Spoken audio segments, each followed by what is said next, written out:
কোনো কিছু নয়, কিন্তু আমার বাড়ি থেকে বেরোনোর মতো কোনো উপায় ছিল না, যেহেতু শাশুড়ি মা একটু অসুস্থ ছিলেন। তো আমারও ভাগ্য এমন যে আমার কাজ শুরু হয়েছে, কাজ শুরু হওয়ার 1 মাস পরে গিয়ে আমার শাশুড়ি মাও গত হয়েছেন। তো সেটা আমার কাছে খুব খারাপ বিষয়, কারণ আমার কাছে তিনি শাশুড়ি মা প্রথমত কথা ছিলেন না।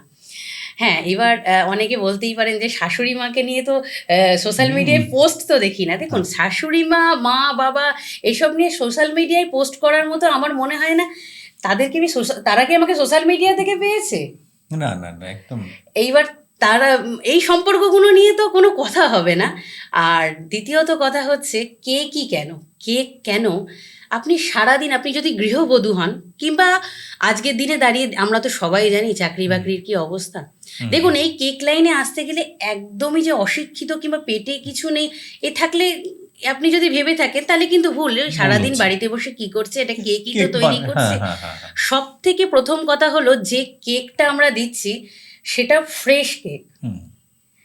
আপনি যেটা দোকান থেকে কিনছেন সেটা আপনি কি জানেন যে আপনাকে সঙ্গে সঙ্গে সেটা তৈরি করে দিচ্ছে কিনা?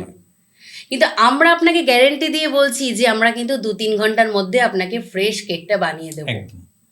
সেটা এতদিনে হয়তো 5 বছর 6 বছরে আপনারা কম বেশি জানেন।